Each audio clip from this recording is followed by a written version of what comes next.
ختم نہیں ہوں گے۔ اس کے لیے محنت کرنی پڑے گی، کوشش کرنی پڑے گی، ہمیں اپنی اولاد کی دیکھ ریکھ اور نگرانی کرنی پڑے گی، ان کے اندر خوف خدا اور ایمانی جذبات پیدا کرنا پڑے گا، ان کو قرآنی اور احادیث کے احکامات یاد دلانے پڑیں گے کہ کیا حرام ہے، کیا حلال ہے، کیا جائز ہے، کیا ناجائز ہے۔ ان کی صحبت کو دیکھنا پڑے گا کہ ان کا صحبتی کون ہے، ان کا ساتھی کون ہے، ان کا دوست کون ہے، وہ ٹھیک ٹھاک صحیح مزاج کا ہے یا نہیں، اس کی عادتیں کیسی ہیں۔ صحبت صالح ترا صالح کند، نیک لوگوں کی ہم نشینی ساتھ رہنا لوگوں کو نیک بنا دیا کرتی ہے، اور کسی کا دوست برا ہو تو وہ برا ہونے کے ساتھ ساتھ یہ بھی برا آج نہیں تو کل بنا دیتی۔ یہ تمام اسباب ہیں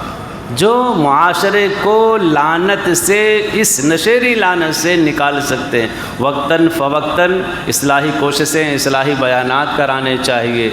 اس طرح محلے کی جو کمیٹیاں ہیں ان کو بھی ایکٹیو کرنا چاہیے کہ بھائی تم لوگ نوجوانوں کے بیچ رہتے ہو، ذرا پتہ لگاؤ کہ نوجوانوں میں چل کیا رہا، کون کون سا نوجوان ہمارا شرابی اور نشیلی ہے، کون کون سا نوجوان ہمارا کیا کام کرتا ہے۔ محلے کی کمیٹیاں برابر اس کا خبر، ان کو بھی ایکٹیو کرنا چاہیے، بھائی تم لوگ اس کے بارے میں کوشش اور محنت کرو، اپنا سماج، اپنا معاشرہ، اپنا ماحول، اپنا ارد گرد، کم سے کم اپنا محلہ، اپنا گھرانہ تو کم از کم اس لعنت سے محفوظ ہو، تاکہ ہماری آنے والی نسلیں وہ باہمت، شجاعت اور قرآن اور حدیث پر مر مٹنے والی ہوں، اور جہاں کے نوجوان، جہاں کا معاشرہ شرابی اور نشیلی ہو تو وہاں کیسی آگے چل کر کے ہمتیں ہوں گی، کیسی بزدلی آئے گی، سوچ بھی نہیں سکتے۔ اللہ رب العزت اس غلط اور حرام چیز سے ہم سب کی حفاظت فرمائے، پورے معاشرے کی حفاظت فرمائے۔ وآخر الدعوانا